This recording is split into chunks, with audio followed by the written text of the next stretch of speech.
Shalom, haleluya. Senang sekali pagi hari ini saya boleh menyapa ibu bapak, saudara-saudara sekalian, adik-adikku semua dimanapun berada.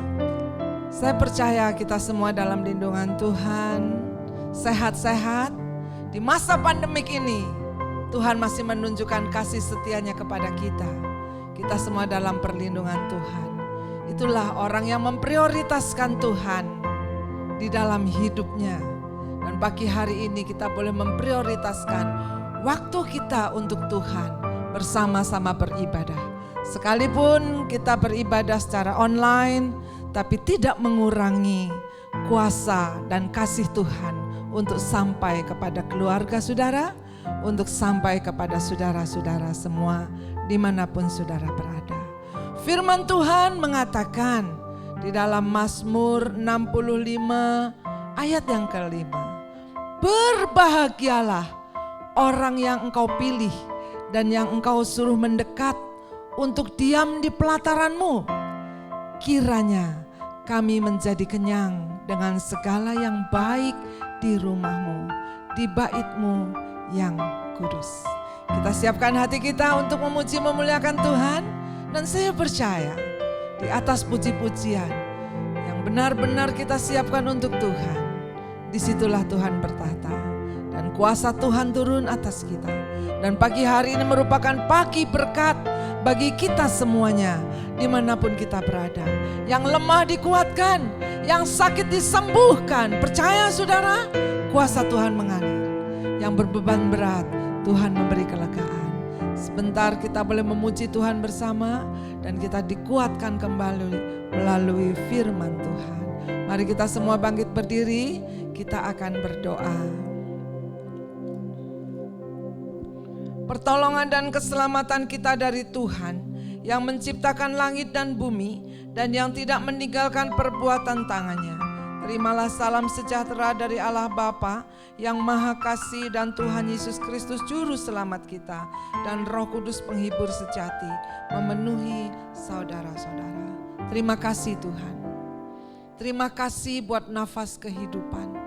Terima kasih kalau hari ini Engkau masih percayakan hidup Tuhan dan sehat, dan nafas hidup itu kami tidak akan lakukan dengan percuma.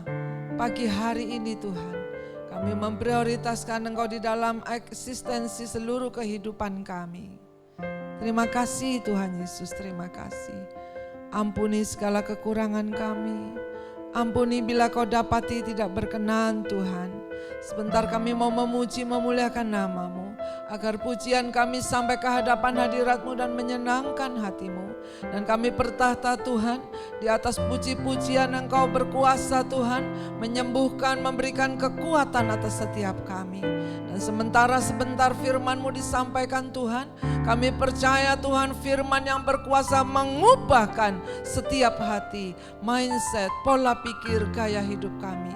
Karena kami tahu Tuhan, Engkaulah satu-satunya Tuhan Allah yang kami sembah, Allah yang hidup. Terima kasih Tuhan, terima kasih. Kuduskan setiap kami Tuhan.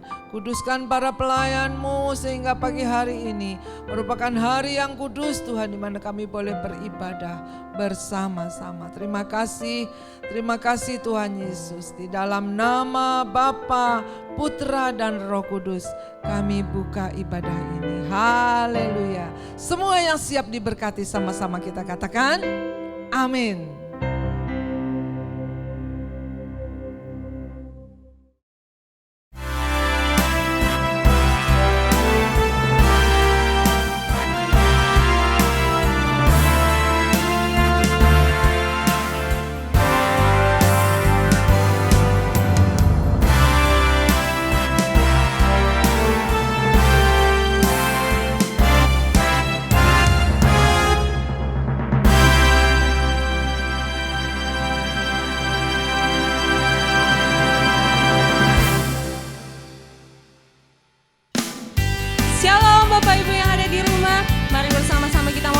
Buat Tuhan, saya yakin dan percaya kita semua dalam keadaan yang sehat dan semangat untuk memuji Tuhan. Kita naikkan pujian kita bersama-sama.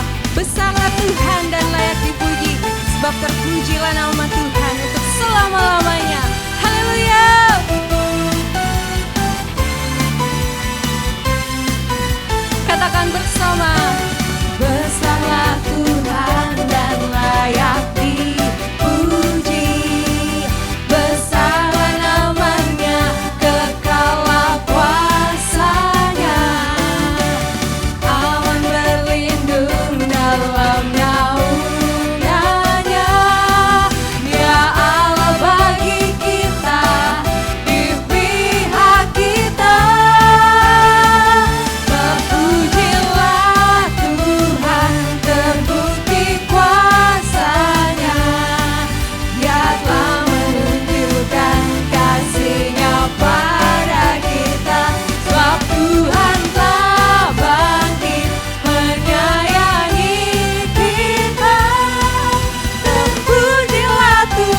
Kami bersyukur dan berterima kasih kepadamu Tuhan. Terima kasih Engkau menyertai kami hari demi hari. Dalam keadaan apapun Engkau tetap bersama dengan kami Tuhan. Engkau Allah yang baik. Kami mau memuji-Mu, kami mau menyembah-Mu Tuhan. Sebab hanya itu ucapan syukur kami kepadamu Yesus. Terima kasih.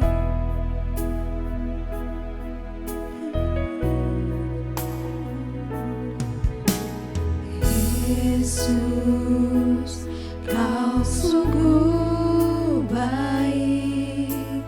Yesus, nama-Mu indah. Yesus, ku cinta Kau selalu. Ku tinggikan, ku agungkan selamanya. Yesus, Kau sungguh baik. Yesus, nama-Mu indah. Yesus, ku cinta Kau selalu. Kami tinggikan Engkau, kami agungkan nama Tuhan. Selamanya ku mau memuji-Mu, ku selalu puji-Mu, ku mau menyembah-Mu, ku selalu sembah-Mu. Kau yang layak terima semua pujian, kemuliaan hanya bagi Tuhan. Semua kemuliaan hanya bagi Engkau Yesus. Terima kasih Tuhan. Yesus, Kau sungguh baik. Yesus, nama-Mu indah. Yesus, ku cinta Kau selalu. Ku tinggikan, ku agungkan selamanya. Oh Yesus, Kau sungguh baik. Yesus, nama-Mu indah. Yesus, ku cinta Kau selalu. Ku tinggikan, ku agungkan selamanya.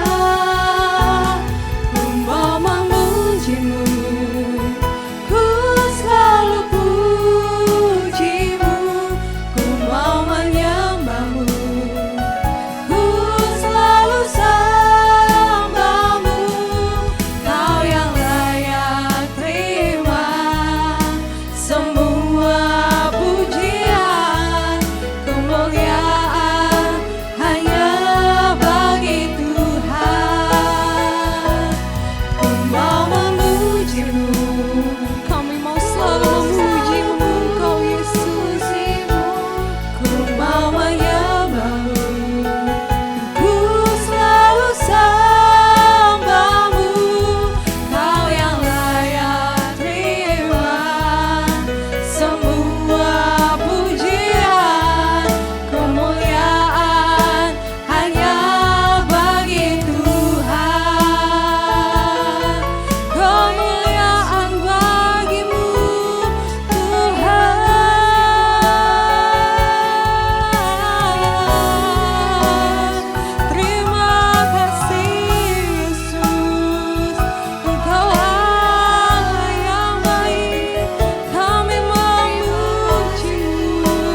Ajar kami bersyukur Tuhan untuk setiap keadaan yang kami lewati. Kami hanya mau pandang Engkau Yesus, sebab Engkau teramat baik dalam hidup kami Tuhan. Terima kasih buat penyertaan-Mu di dalam kehidupan kami Bapa. Engkau Allah yang baik. Kami bersyukur memiliki Allah seperti Engkau Yesus. Pagi hari ini Tuhan, kami mau siapkan hati dan pikiran kami Tuhan untuk diisi oleh kebenaran firman-Mu. Pakai hamba-Mu Tuhan yang telah Engkau persiapkan di tempat ini, agar setiap perkataan yang keluar dari mulut bibir hamba-Mu mengandung kuasa yang dapat menghidupkan setiap kami Bapa, yang dapat membukakan jalan keluar dalam setiap masalah kami Bapa. Terima kasih Tuhan. Kami menyerahkan Tuhan firman Tuhan pada pagi hari ini ke dalam tangan kasih setia-Mu. Dan hanya di dalam nama Tuhan Yesus Kristus kami bersyukur dan berdoa. Haleluya. Amin. Selamat pagi, selamat siang, selamat sore, dan selamat malam. Bapak Ibu, saudara-saudari jemaat Tuhan yang saya kasih dalam Tuhan, dimanapun kita berada, saya berharap kita dalam kondisi yang baik dan tetap percaya Tuhan Yesus tetap baik sekarang dan sampai selama-lamanya. Puji Tuhan, hari ini kita mau kembali sama-sama belajar, sama-sama sharing tentang satu kebenaran firman Tuhan. Dan hari ini masih dalam tema 1 tahun gereja kita, yaitu tentang reimagine atau menata kembali. Hari ini ada satu hal yang ingin sama-sama saya sharingkan dan sama-sama kita pelajari, apa yang harus kita atur kembali, apa yang harus kita reimaginekan kembali, yaitu tentang prioritas. Hal ini yang akan kita mau sama-sama pelajari hari ini, yaitu tentang prioritas. Saya coba mau mendefinisikan kata prioritas secara singkat, yaitu sesuatu yang didahulukan atau sesuatu yang lebih penting dari sesuatu yang lain. Sekali lagi, prioritas adalah sesuatu yang didahulukan atau sesuatu yang lebih penting dari sesuatu yang lain. Mari sama-sama kita mau membaca dalam Yohanes 14 ayat yang ke-6. Yohanes 14 ayat yang ke-6. Saya akan baca dan Bapak Ibu bisa membacanya di rumah. 1, 2, 3. Kata Yesus kepadanya, "Akulah jalan dan kebenaran dan hidup. Tidak ada seorang pun yang datang kepada Bapa kalau tidak melalui aku." Sekali lagi, kata Yesus kepadanya, "Akulah jalan dan kebenaran dan hidup. Tidak ada seorang pun yang datang kepada Bapa kalau tidak melalui aku." Bapak Ibu dan saudara-saudari yang saya kasih dalam Tuhan, ayat ini berbicara di saat murid-murid sedang khawatir karena waktu Tuhan Yesus sedikit lagi sudah mau habis, jadi mereka akan berpisah dan akan kehilangan Tuhan dan guru mereka. Murid-murid Yesus menjadi khawatir karena apa yang harus mereka lakukan setelah tidak ada lagi Tuhan Yesus bersama dengan mereka. Tetapi melalui ayat ini dalam Yohanes 14 ayat 6, Tuhan mengatakan bahwa dialah jalan, dialah kebenaran, dan dialah hidup. Dan dia akan selalu menyertai murid-muridnya. Sehingga di ayat yang ke-12 dalam Yohanes 14 ayat yang 12, Tuhan mengatakan bahwa sesungguhnya barang siapa percaya kepadaku, ia akan melakukan juga pekerjaan-pekerjaan yang aku lakukan. Bahkan pekerjaan-pekerjaan yang lebih besar daripada itu, sebab aku pergi kepada Bapa. Jadi Tuhan tetap menegaskan bahwa dialah jalan, dialah kebenaran, dan dialah hidup, sehingga murid-muridnya tidak perlu takut lagi untuk melakukan apa yang Tuhan sudah lakukan, bahkan pekerjaan-pekerjaan yang lebih besar dari yang Tuhan pernah lakukan di bumi. Kita kembali dalam Yohanes 14 ayat yang ke-6. Di sini dijelaskan bahwa, sekali lagi saya akan tekankan bahwa dialah, Tuhan Yesuslah jalan, kebenaran, dan hidup. Ada 3 bagian di sini. Tuhan Yesus jalan, Tuhan Yesus adalah kebenaran, dan Tuhan Yesus adalah hidup. Dan hari ini Saya mau sama-sama kita memfokuskan kepada kata kebenaran. Dialah kebenaran, Tuhan Yesus adalah kebenaran. Ini yang akan kita pelajari pada hari ini, bahwa Yesuslah kebenaran. Maka ada sebuah analogi yang selalu sering kita dengarkan. Dari kecil saya suka dengarkan ini. Inilah analoginya. Ayo kita mau sama-sama memprioritaskan Tuhan. Ini analoginya. Mungkin Bapak Ibu bisa lihat di layar bahwa dari lama kita sering katakan bahwa ayo kita prioritaskan Tuhan Yesus. Dulu saya berpikir bahwa kalau saya mau memprioritaskan Tuhan Yesus itu berarti apapun yang berbau kegiatan rohani. Berarti saya sedang memprioritaskan Tuhan Yesus. Saya mungkin selalu datang kegiatan-kegiatan yang ada di gereja. Berarti saya sudah memprioritaskan Tuhan Yesus. Tetapi melalui Yohanes 14 ayat yang ke-6 tadi saya belajar bahwa Tuhan Yesus dialah kebenaran. Sekali lagi melalui Yohanes 14 ayat yang ke-6 ini saya belajar bahwa Tuhan Yesus dialah kebenaran. Maka analoginya adalah saat saya mengatakan memprioritaskan Tuhan Yesus, berarti sama dengan saya juga memprioritaskan kebenaran. Sekali lagi, saat kita mengatakan bahwa ayo kita harus memprioritaskan Tuhan dalam hidup kita. Ayo kita harus prioritaskan Tuhan menjadi yang utama dan terutama dalam hidup kita. Berarti di saat itu juga dengan yang sama kita mengatakan bahwa kita juga sedang memprioritaskan kebenaran. Sebab dialah kebenaran. Sebab dikatakan dalam Yohanes 1 ayat 1, ini ayat yang sangat sudah sering kita baca, pada mulanya adalah firman. Firman itu bersama-sama dengan Allah dan firman itu adalah Allah. Jadi Alkitab yang ada di tangan kita itulah firman Allah. Bukan berisi firman Allah, tapi Alkitab itulah firman Allah. Dan di ayat yang ke-14 dalam Yohanes 1 ayat 14 dikatakan, firman itu telah menjadi manusia dan diam di antara kita. Dan kita telah melihat kemuliaannya, yaitu kemuliaan yang diberikan kepadanya sebagai anak tunggal Bapa, penuh kasih karunia dan kebenaran.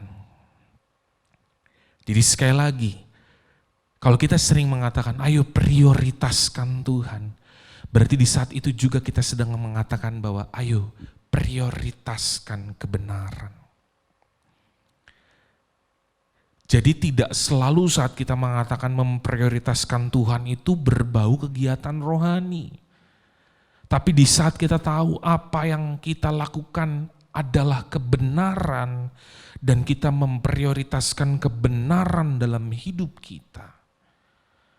Di saat itulah kita juga sedang memprioritaskan Tuhan di dalam hidup kita. Kebenaran dalam bisnis kita, kebenaran dalam hidup kita.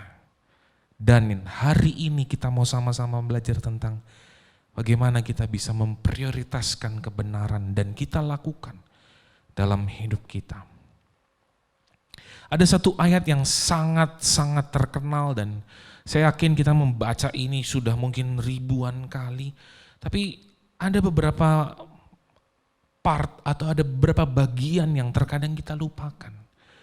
Dalam Matius 6 ayat 33, kita baca bersama 2-3, tetapi carilah dahulu kerajaan Allah dan kebenarannya, maka semuanya itu akan ditambahkan kepadamu. Seberapa banyak kita sering membaca ayat ini, tetapi ini kesaksian saya, tetapi seberapa banyak pula kita hanya melihat bahwa ayo cari dahulu kebenaran, cari dahulu kerajaan Allah, maka semuanya akan ditambahkan. Sekali lagi, yang saya dulu pelajari atau yang saya direnungkan dalam ayat ini cuma 2 part. Yang pertama adalah cari dahulu kerajaan Allah, maka semuanya akan ditambahkan. Sebagai contoh, ayo ke gereja dulu kalau hari Minggu, setelah itu baru kita berbisnis atau buka toko.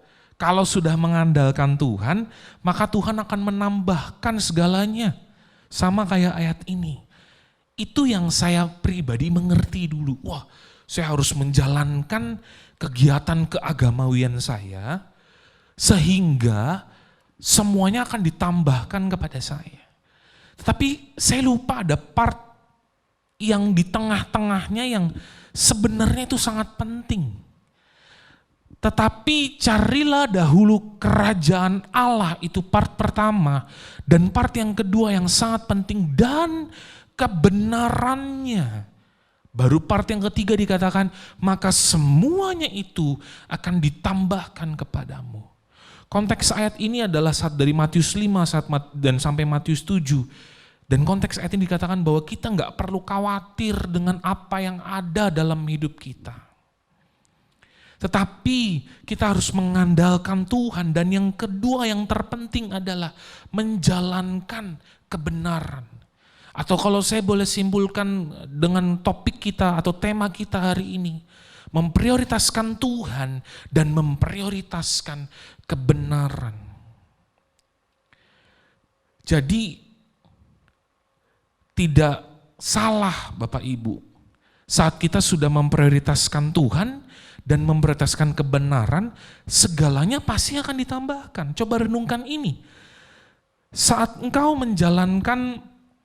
mengandalkan Tuhan dalam bisnismu, pekerjaanmu, keluargamu, atau seluruh aspek hidupmu, dan kau menjalankan kebenaran di dalamnya, maka semuanya akan ditambahkan. Damai sejahtera karena engkau benar. Akan ditambahkan berkat karena engkau benar.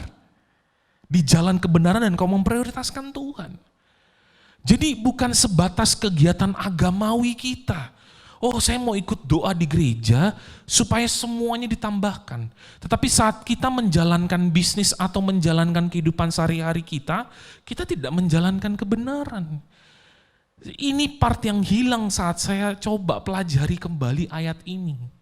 Kita hanya mengingat, oh cari dahulu kerajaan Allah ya, dan semuanya akan ditambahkan. Tapi apakah kita juga sudah menjalankan kebenaran dalam hidup kita? Sekali lagi, saat kita menjalankan kebenaran pasti semuanya akan ditambahkan karena kita benar.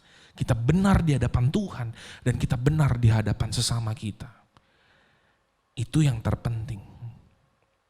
Dan sekali lagi memprioritaskan Tuhan dan kebenaran bukan hanya berhubungan dengan kegiatan rohani kita saja, tetapi seluruh aspek kehidupan kita.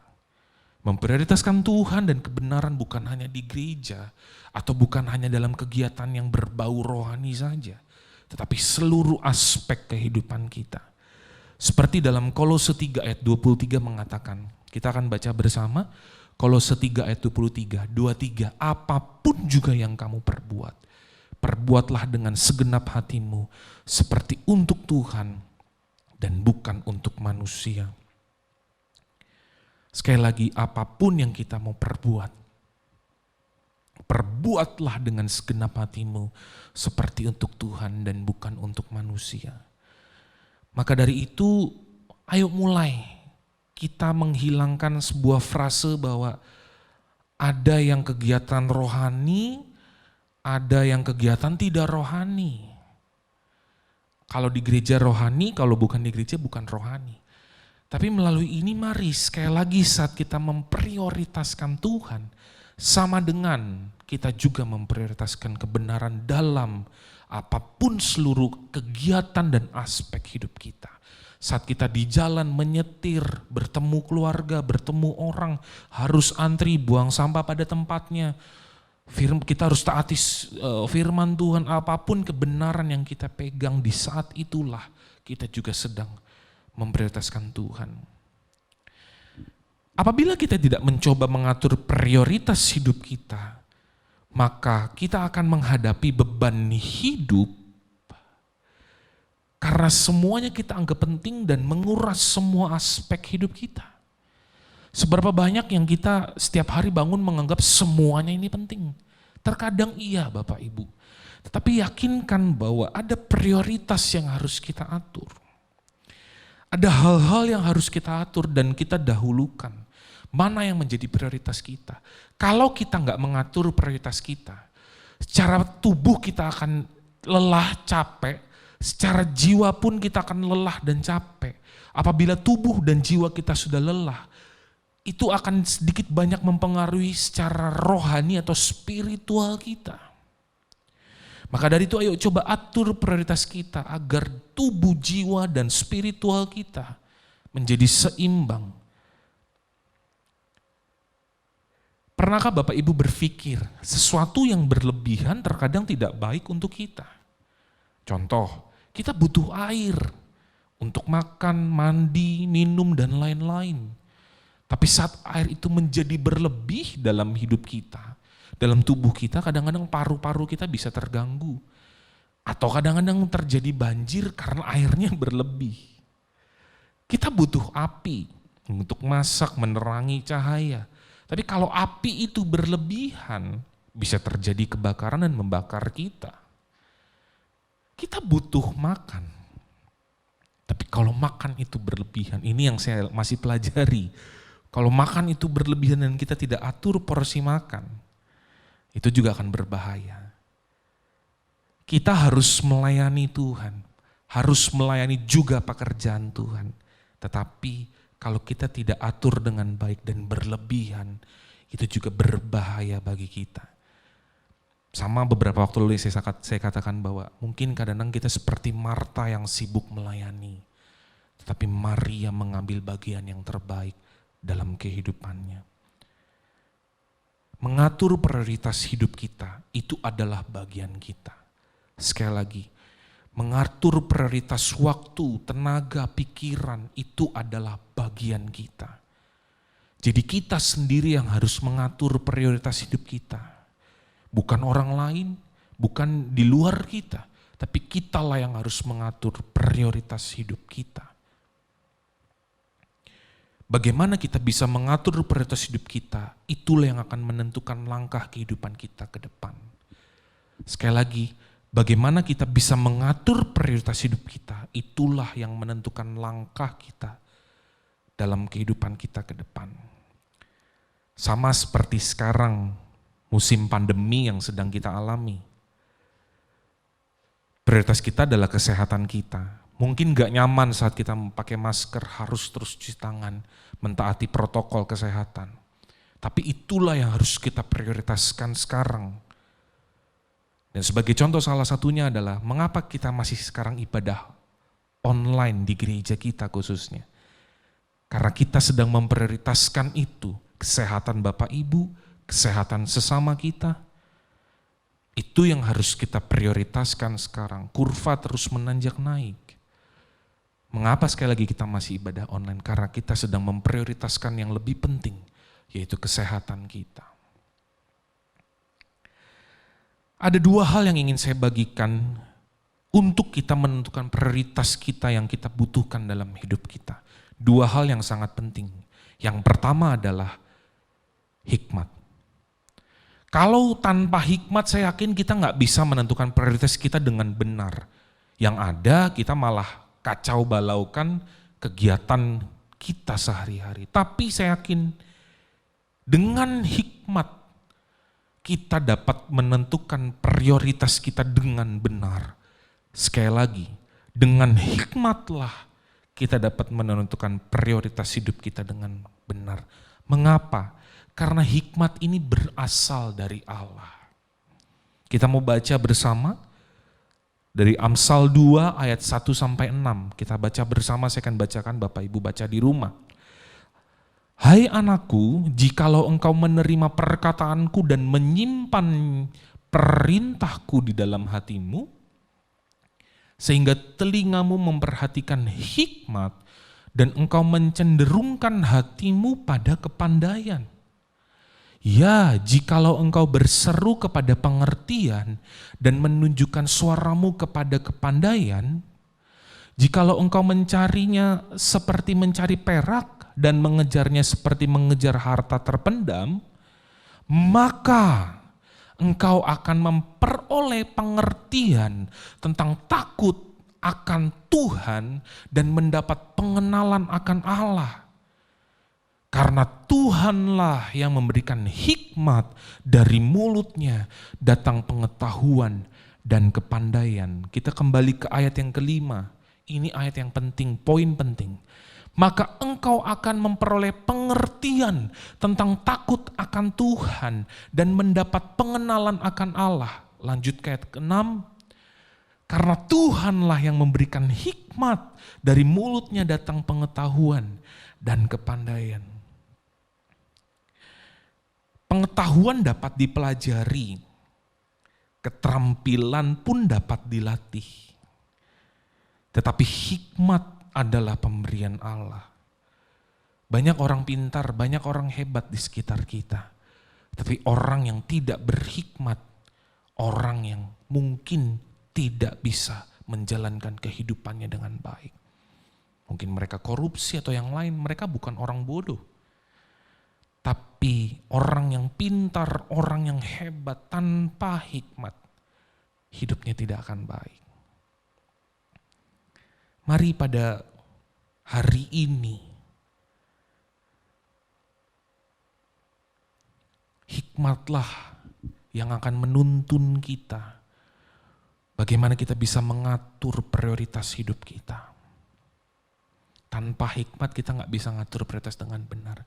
Karena dalam hikmat ada kita takut akan Allah. Karena dalam hikmat itu adalah di mana kita bisa mengerti tentang Allah, mengenal Allah sesungguhnya.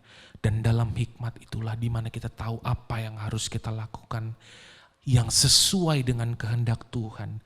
Agar kita terus semakin serupa dan segambar dengan Tuhan. Sekali lagi, atur prioritas dan kebenaran kita. Yang pertama yang harus kita lakukan adalah minta hikmat dari Tuhan. Dan hikmat itu Tuhan akan berikan dalam kehidupan kita. Adanya hikmat dan pengetahuan itu akan menuntun kita kepada kebenaran. Dan ingat, orang benar diselamatkan oleh pengetahuan. Amsal 11 ayat 9 mengatakannya. Amsal 11 ayat yang ke-9 mengatakan, dengan mulutnya orang fasik membinasakan sesama manusia, tapi orang benar diselamatkan oleh pengetahuan. Itulah kenapa diperlukan hikmat. Tuhan memberikan kita akal budi. Tuhan memberikan kita pengetahuan untuk kita mengaturnya. Jadi gak semuanya penting dan gak semuanya harus kita kerjakan sendiri. Pada waktu yang sama, ada hal yang harus kita atur. Itu yang Tuhan beri dalam pengetahuan dan akal budi kita. Jadi enggak apa-apa, ayo semuanya kita kerjakan, andalkan Tuhan, no. Tuhan sendiri yang berkata kita diberikan hikmat dan diberikan pengetahuan dan orang benar diselamatkan oleh pengetahuan. Jadi jangan anti dengan pengetahuan di sekitar kita, itu juga Tuhan beri dalam hidup kita. Untuk kita bagaimana kita bisa mengatur kehidupan kita. Agar kita menjadi lebih baik dan menjadi serupa dan segambar dengan Tuhan. Maka pengetahuan ini sangat penting untuk kita menentukan prioritas kita. Jadi prioritas dan kebenaran harus didasari dengan hikmat. Karena dalam hikmat ada kebenaran. Karena dalam hikmat ada pengetahuan yang dari Tuhan. Hanya dengan hikmatlah sekali lagi kita dapat menentukan prioritas yang benar dalam hidup kita. Ada satu contoh yang saya ingin bagikan ke kita semua. Dalam 1 Korintus 6 ayat 19 sampai 20, ayat yang juga mungkin sering kita baca. 1 Korintus 6 ayat 19 sampai 20. Kita baca dulu dari ayat 19, 23. Atau tidak tahukah kamu bahwa tubuhmu adalah bait Roh Kudus yang diam dalam kamu? Roh Kudus yang kamu peroleh dari Allah, dan bahwa kamu bukan milik kamu sendiri. Ayat 20, sebab kamu telah dibeli dan harganya telah lunas dibayar, karena itu muliakanlah Allah dengan tubuhmu. Ayat ini sering dipakai apabila kita kadang-kadang menegur orang yang sedang merokok. Saya ingat banget beberapa teman saya pernah tegur dengan ayat ini. Tapi kita adalah bait Allah. Kenapa saat orang merokok kita tegur, tetapi orang yang tidak memprioritaskan waktu istirahatnya atau terlalu sibuknya mereka, kita tidak tegur. Terkadang. Ada mungkin orang yang sangat sibuk melayani pekerjaan Tuhan sampai sakit, tapi malah kita mengatakan bahwa kamu luar biasa. Menurut saya pribadi, dia juga harus mengatur prioritasnya. Karena apa? Kita memuliakan Allah dengan tubuh kita. Kalau kita sakit, bagaimana kita mau memuliakan Allah dengan tubuh kita? Dan itulah contoh kita membutuhkan hikmat. Bagaimana kita bisa mengatur waktu, mungkin waktu pelayanan kita, waktu kita bersama keluarga, waktu kita bekerja dan lain-lain kita harus atur, kita harus prioritaskan mana yang lebih penting. Dan itulah sangat dibutuhkan hikmat untuk mengaturnya. Jadi kalau kita sangat sibuk melayani, khususnya mungkin melayani pekerjaan Tuhan atau kegiatan gerejawi, kita harus kembali atur prioritas kita.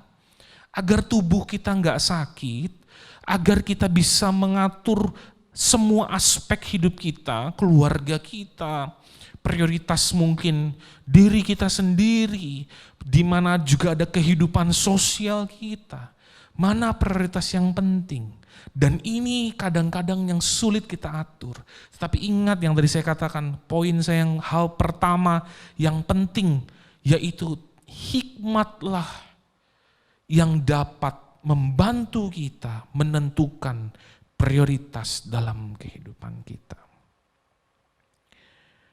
Yang kedua, hal kedua yang sangat penting juga, tanpa ini kita nggak bisa mengatur prioritas kita dengan benar, yaitu tentang kedewasaan. Dalam Ibrani 5 ayat 13 sampai 14 dikatakan, Ibrani 5 ayat 13 sampai 14. Sebab barang siapa masih memerlukan susu, ia tidak memahami ajaran tentang kebenaran, sebab ia adalah anak kecil. Ayat 14, tetapi makanan keras adalah untuk orang-orang dewasa, yang karena mempunyai panca indera yang terlatih untuk membedakan yang baik daripada yang jahat. Orang yang belum dewasa di sini bukan berarti kita berbicara tentang usia, tapi bagaimana mental mereka, bagaimana juga pengenalan mereka akan Tuhan, bagaimana kehidupan jasmani dan rohani mereka. Seperti di ayat yang ke-13 dikatakan tadi. Barang siapa masih memerlukan susu, ia tidak memahami ajaran tentang kebenaran. Anak kecil nggak tahu tentang kebenaran. Seperti kita kecil, saat mungkin kita dalam melihat sebuah kolam, kita mungkin bisa aja langsung untuk loncat ke kolam itu. Tapi orang yang dewasa tahu, kalau kita loncat apa yang baik dan apa yang buruk. Sama kalau kita memprioritaskan sesuatu. Apa yang baik, apa dampak yang baik, apa dampak yang buruk kalau kita mengatur prioritas kita. Yang tadi saya katakan, kalau kita terlalu sibuk dengan satu hal, apa dampaknya bagi hal yang lain, bagi aspek hidup kita yang lain, itu yang harus kita atur. Maka dari itu dibutuhkanlah kedewasaan, karena yang ke-14 dikatakan, orang dewasa mempunyai panca indera yang terlatih untuk membedakan yang baik daripada yang jahat. Maka itu saya katakan, di poin saya atau hal unsur yang kedua saat penting untuk menentukan prioritas adalah kedewasaan. Jadi hikmat dan kedewasaan adalah dua unsur penting untuk kita menentukan prioritas kehidupan kita. Sekali lagi, hikmat dan kedewasaan ini dua unsur penting untuk kita bisa memprioritaskan kehidupan kita, memprioritaskan Tuhan dan memprioritaskan kebenaran. Ini penutup saya Bapak Ibu dan saudara-saudari yang saya kasihi dalam Tuhan. Keadaan sekarang dan ke depan kita tidak tahu. Tapi saat kita bisa mengatur prioritas kita, maka kita lebih siap untuk menghadapi masa yang akan datang. Sekali lagi, Kita nggak tahu keadaannya apa yang di depan. Tapi saat kita bisa mengaturnya dari sekarang, mengatur prioritas hidup kita, maka kita akan lebih siap untuk menghadapinya. Dan ini juga penting. Saat kita memprioritaskan Tuhan dan kebenaran, bukan dihindari dari masalah-masalah hidup kita. Sekali lagi, saat kita memutuskan atau mengikuti, memprioritaskan Tuhan dan kebenaran, bukan berarti kita dihindari dari masalah. Masalah, ujian, proses hidup akan tetap ada dan terus akan ada. Mungkin lebih berat. Tetapi yang bisa kita lakukan dari dalam kita, yaitu kita memprioritaskan mana yang harus kita lakukan terlebih dahulu. Terkadang masalah yang terjadi dalam hidup kita bukan karena masalah itu. Sekali lagi, terkadang masalah yang terjadi dalam hidup kita bukan karena masalah itu sendiri, melainkan kita yang tidak bisa mengatur prioritas hidup kita.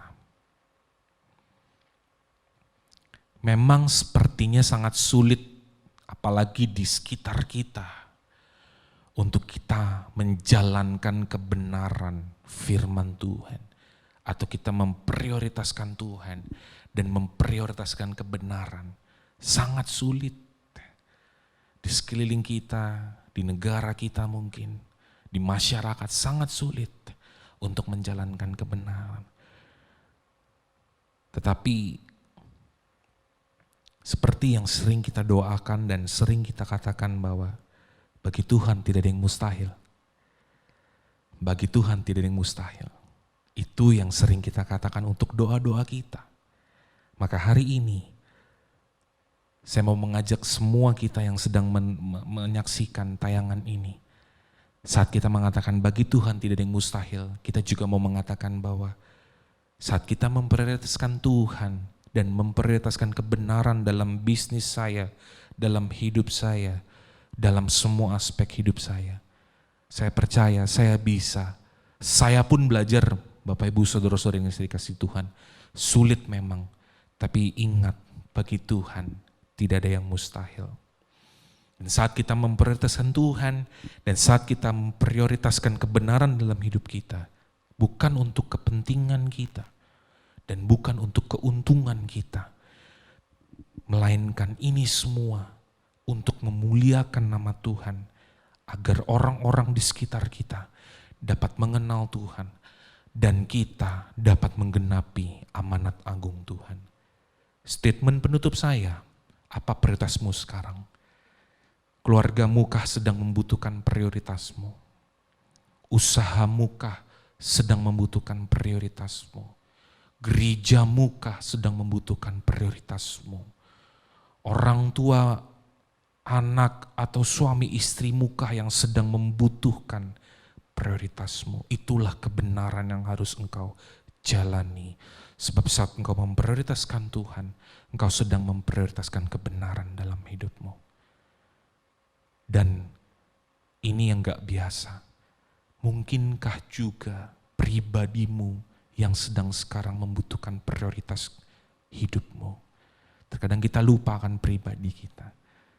Kalau memang pribadimu sedang membutuhkan prioritas, itu juga sama, kita sedang memprioritaskan kebenaran dan memprioritaskan Tuhan. Yuk kembali, kita atur prioritas kita. Reimaginekan kembali our priority.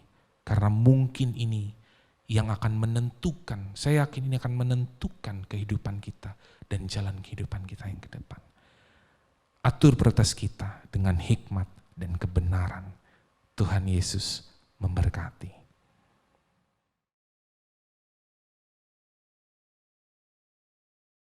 Bersyukur kepada Tuhan dan terima kasih kepada hambanya Jeremia Reinhard Budi yang telah menyampaikan firman Tuhan. Saya yakin dan percaya kita semua diberkati, kita semua diperbaharui, sehingga di dalam dimensi baru, new normal ini, kita boleh hidup dengan apa yang Tuhan mau di dalam kehidupan kita.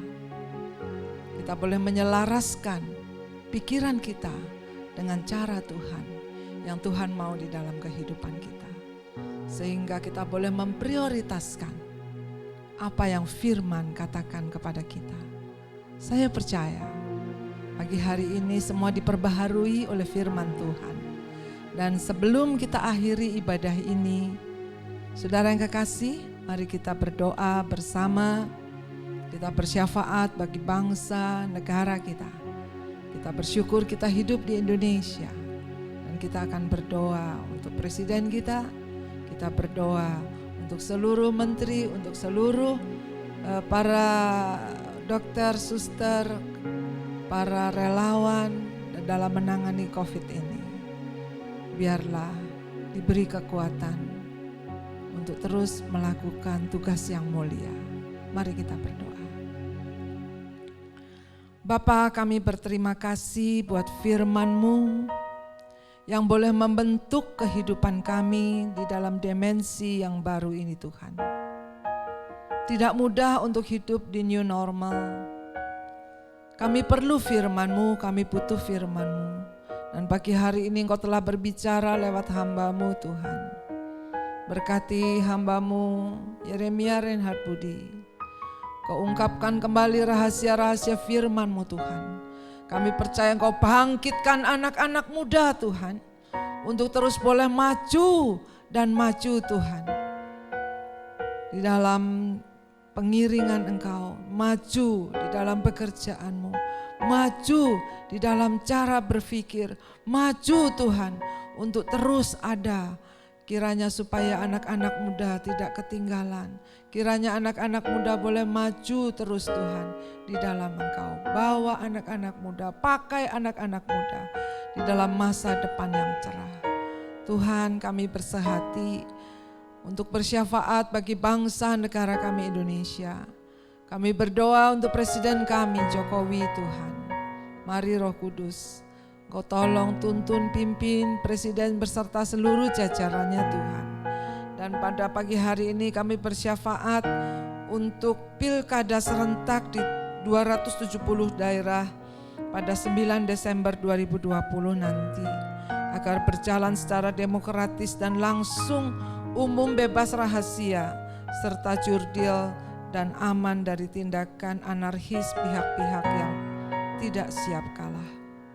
Bapa, kami berdoa juga Tuhan, mampukanlah pemerintah agar bisa melakukan percepatan transformasi digital nasional sehingga 12.548 desa dan kelurahan yang belum terjangkau internet bisa teratasi.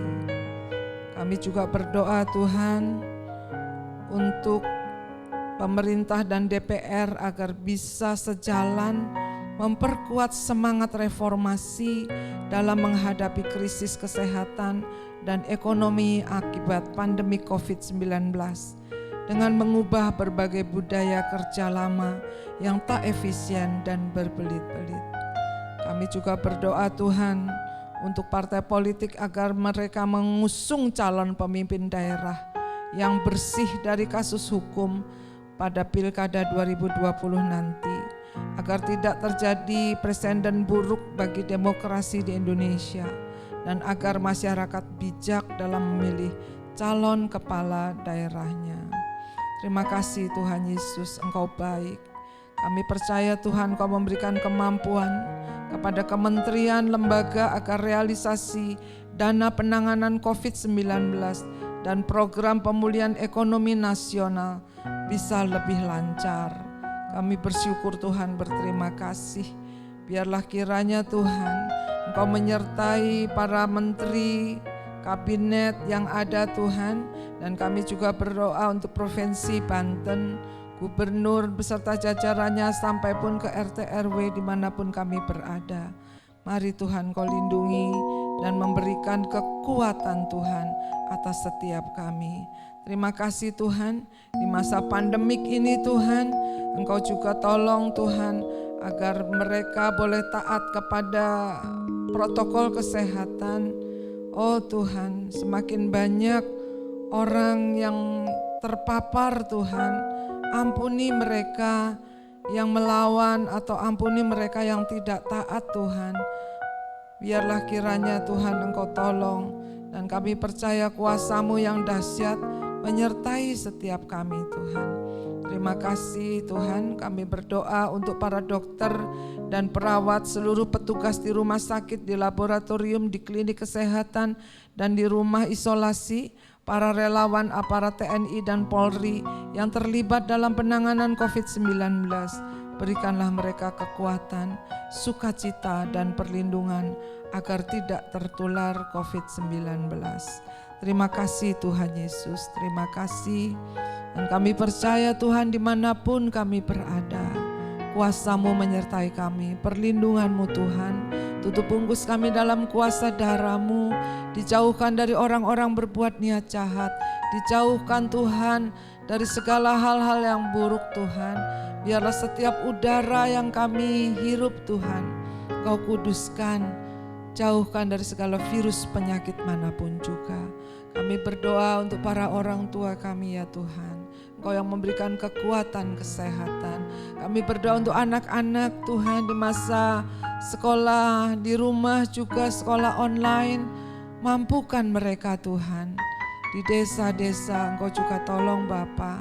Di dalam biaya untuk internet juga Engkau tolong berkati mereka ya Bapa. Terima kasih. Kami juga berdoa untuk saudara-saudara kami Tuhan yang belum mendapatkan pekerjaan. Bukakanlah kiranya Tuhan kesempatan bagi mereka untuk mereka juga boleh dapat bekerja atau menemukan apa yang bisa mereka kerjakan Bapa. Berilah Tuhan kiranya kemampuan. Terima kasih Tuhan, kami percaya yang sakit Engkau sudah sembuhkan dalam nama Yesus. Yang berbeban berat Engkau sudah memberikan kelegaan.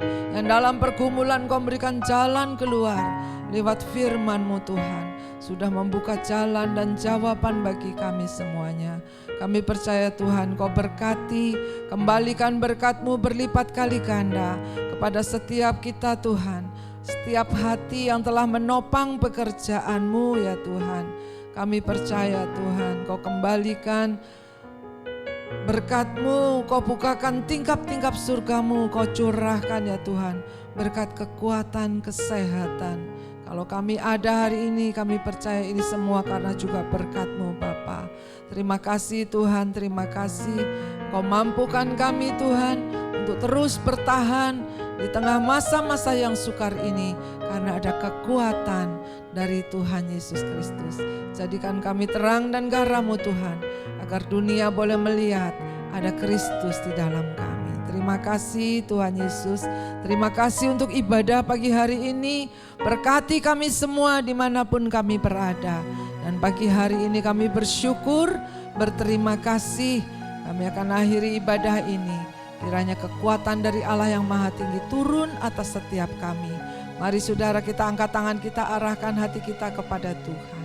Saudara-saudara yang kekasih, kembalilah ke tengah tugas hidup kita masing-masing dengan iman, pengharapan, dan kasih. Tuhan memberkati, Tuhan melindungi, Tuhan menyinari dengan wajah-Nya dan berikan kasih karunia. Tuhan hadapkan wajah-Nya dan berikan damai sejahtera. Anugerah Tuhan Yesus Kristus, kasih Allah Bapa, persekutuan Roh Kudus menyertai kita dari sekarang sampai Maranatha. Tuhan datang menjemput kita bersama. Semua yang percaya dan diberkati sama-sama kita katakan amin. Haleluya. Merdeka. Salam sehat buat kita semua. Selamat hari Minggu dan Tuhan Yesus memberkati. Serukan nama-Nya, Yesus Tuhan Raja. Segala kuasa tunduk dalam nama-Nya. Dia luar biasa, perkasa mulia. Yesus nama di atas segala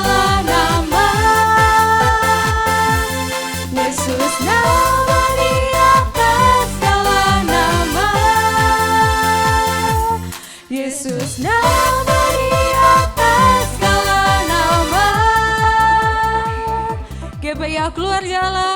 We are family. Haleluya.